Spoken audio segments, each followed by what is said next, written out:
Magandang araw po, ako po si Banat Bay at pag-uusapan natin ngayong araw na ito ang 6 na kasalanan ng ABS-CBN sa taong bayan. Ito pong 6 na kasalanan ng ABS-CBN sa taong bayan ay ayon kay Congressman Marcoleta na kanyang pinresinta sa hearing sa Kamara. Kung napanood niyo po ang hearing na ito, talaga hong sunog na sunog ang ABS-CBN kay Congressman Marcoleta. Bakit ito? Ito ba namang katigbak na ito na kanilang pinuno sa ABS-CBN kaysa pinresinta ang facts kung bakit sila dapat bigyan ng franchise, ang ginawa lang nito ay nag-play ng teleserye ng maalaala mo kaya sa Kamara. Buti na lang at nandoon si Congressman Marcoleta kung saan inisa-isa niya ang kasalanan ng ABS-CBN sa taong bayan. Ito po ang ating pag-uusapan ngayong araw na ito. Una, ang lisensya ng ABS-CBN ay dapat for 50 years lang. Ngunit lagpas na po sila sa 50 years. Umabot na po sila sa 53 years. Kaya hindi na dapat sila ma-renew. Ito ang sinabi ni Congressman Marcoleta. Padoorin natin. The ABS-CBN has been using the airwaves for more than 50 years. 53 years today to be exact. Our Constitution says that Congress can grant a franchise of up to 50 years only.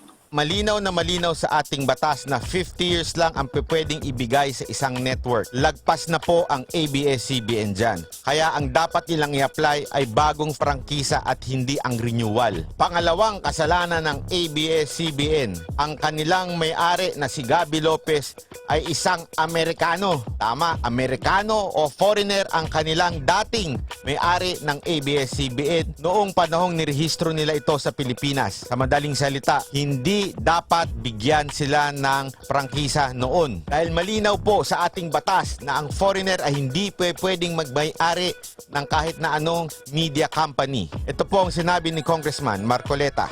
Congress should deny the franchise application of ABS-CBN for its clear violation of the Constitution, requiring 100% Filipino ownership and management of mass media companies.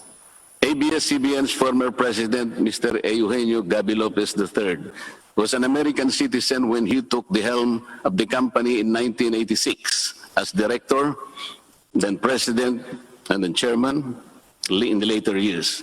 It was only in 2000 that he petitioned for recognition of Filipino citizenship and was issued a certificate of recognition as a Filipino citizen in 2002. Sa madaling salita, hindi po talaga dapat sila binigyan noon pa lang. At ngayon na hindi na po parte si Gabby Lopez ng kanilang management, baka sabihin nila pwede na. Kaya lang po, meron talagang mga lumabas na data na nagbebenta pa rin po sila ng PDR sa mga foreigner.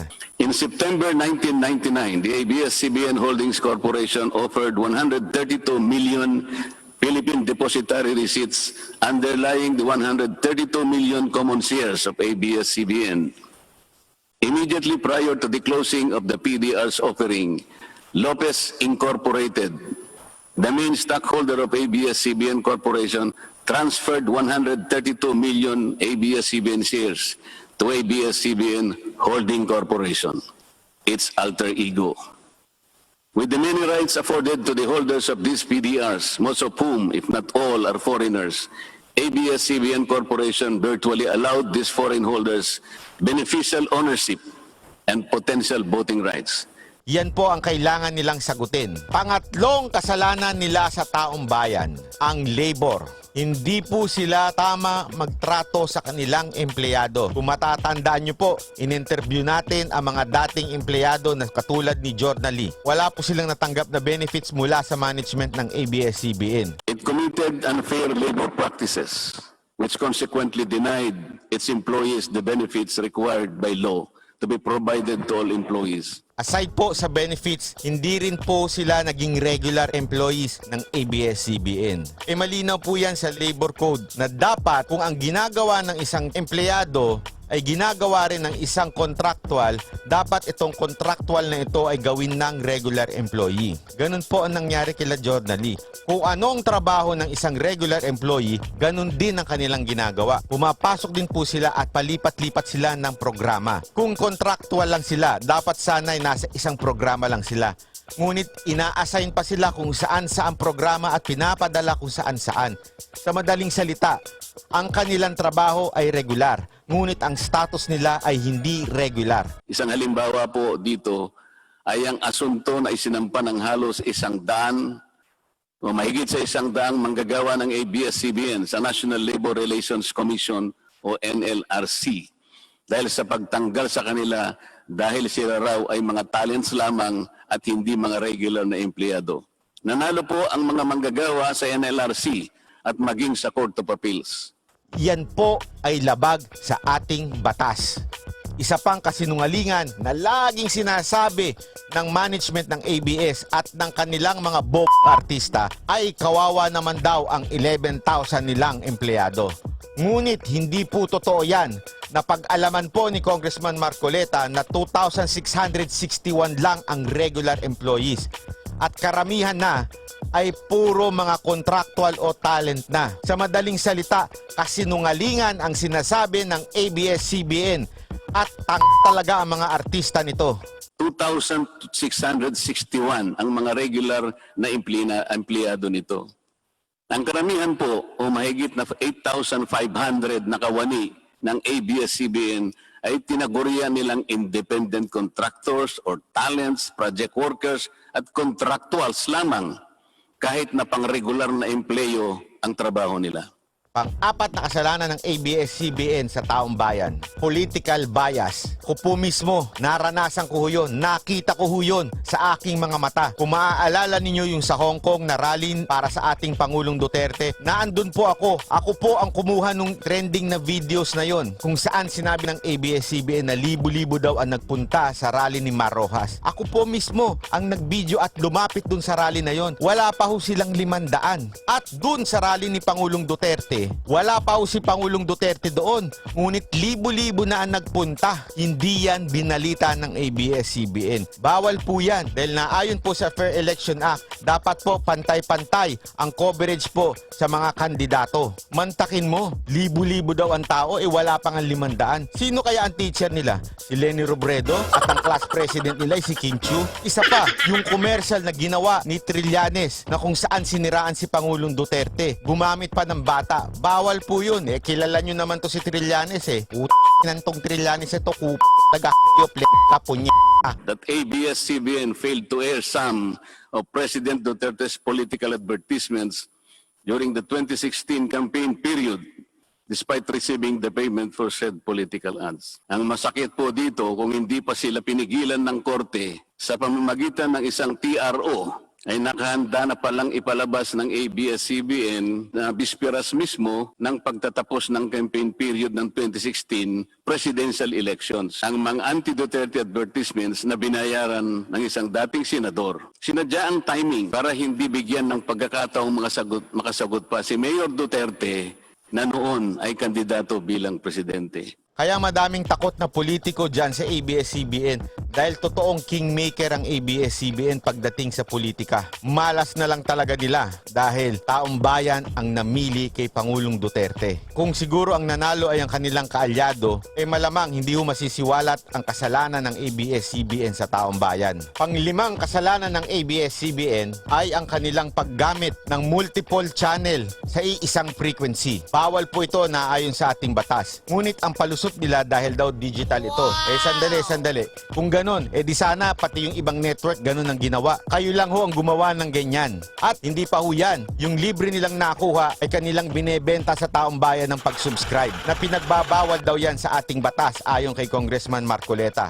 Sa hindi nila may paliwanag na dahilan o maaari namang sinadya na gamitin ang kanyang prangkisa para sa isang channel lamang, pero gumamit pa ng ibang prangkisa ng telekomunikasyon na hindi naman pang broadcast upang mas kumita at makapagbenta sa pamamagitan ng maraming channels. Ibinenta na nga ang TV Plus box, ibinenta pa rin ang mga palabas na pwedeng mapanood sa TV Plus box. Dobleng tubong lugaw na po ito. Hindi po saklaw ang mga ito sa prangkisa na ipinagkaloob ng Kongreso sa ABS-CBN. Tama po si Congressman Marcoleta. Tubong lugaw talaga itong ABS-CBN. Napakasakim na negosyante ito. Isa lang ang binayaran ngunit ang dami nilang channel para marami sila makuhang advertiser at malaki ang kita nila. At Pang-anim, ang pinakakasalanan ng ABS-CBN ay ang hindi pagbabayad ng tamang buwis sa ating gobyerno.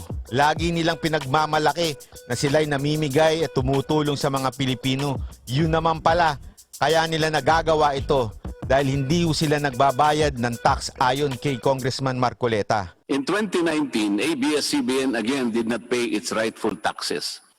It avoided this by entering into compromise agreement with the Bureau of Internal Revenue, with the latter accepting the settlement of 152 million pesos plus from ABS-CBN, equivalent to only 40% of its assessed deficiency in income tax, value-added tax, and documentary stamp tax payments.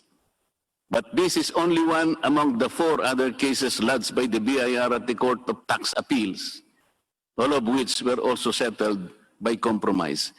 Bakit po ganun? Hindi po ba nando sa prangkisa ng ABS-CBN na babayaran nila lahat ang rightful taxes? Kinakailangan po bang sila ay habla pa ng BIR bago sila mapilitang makapagbayad lamang kahit settlement lamang? Ang linaw po ng kanilang prangkisa na babayaran lahat ang kaukulang buwis. Bakit kailangan pong sila ihabla at idemanda pa ng BIR para lamang sila ay makapagbayad? Mantakin mo, doble ang binabayaran ng GMA7 compared sa kanila? Ay grabe naman po. Akala ko ba kayo ang pinakasikat? Kayo ang pinaka may reach pagdating ho sa channel? Kayo ang pinakamadaming commercial? Sa totoo nga, mas matagal pa ang commercial ninyo kaysa sa palabas ninyo. Sa madaling salita, ang dami nyong advertisers. Ang laki ho ng kita ninyo. Bakit ganito lang binabayaran ninyo? Huwag nyong sabihin na mas malaki ang kita ng GMA kaysa sa inyo. Alam nyo kung paano sila nakakalusot? Ginagamit nila yung foundation na kung saan namimigay daw sila ng tulong sa taong bayan. There are also allegations to date that ABS-CBN's Lingkod Kapamilya Foundation, ALKFI, is being used as ABS-CBN as tax shield, and that ALKFI also failed to file donor's tax return and pay the donor's tax. At talaga mapapaputin na ka talaga sa ABS-CBN eh. Ang yayabang ninyo na keso kayo ang pinakamatulungin na network, pero yung pala ginagamit nyo yan para kayo makalusot sa tax. Hindi porket nag-comply na kayo sa tax, lusot na kayo. Ano ito? Law of tax? Sa totoo lang, artistang-artista pa lang. Mas kilala na at mas sikat na mga artista ninyo kung i-compare natin sa GMA7. Huwag naman po kayo ma-offend GMA ha, pero talagang yung mga artista niyo kailangan pa ng name tag. Etong ABS-CBN, halos lahat ng artista nila sikat. Ang ibig sabihin lamang po nito, mas maraming nag-a-advertise sa kanila dahil mas sikat po mga artista nila at mas sikat yung mga programa nila dyan. So mas malaki yung kita ng ABS-CBN kesa sa GMA. Pero pagdating mo sa bayaran ng tax, ang baba ho, negative pa nga ho eh. Pambihira naman po pala kayong ABS-CBN. Sobra naman pala ninyong mga tuso. Ito lang payo ko sa ABS-CBN ano. Sa susunod na humarap kayo sa kamera, itigil nyo na yung mala teleserye ninyong video. Ano akala nyo? Naaawa ang tao? Hindi, lalong nagagalit ang tao dahil niloloko nyo sila. Ito naman si Katigbak, puro drama ang ginawa sa kamera. Kaya tuloy mga artista ninyo, puro drama rin sa kamera. Ay, pang-flip top. Yan po ang 6 na kasalanan ng ABS-CBN sa taong bayan. Ako po si Banat Bay.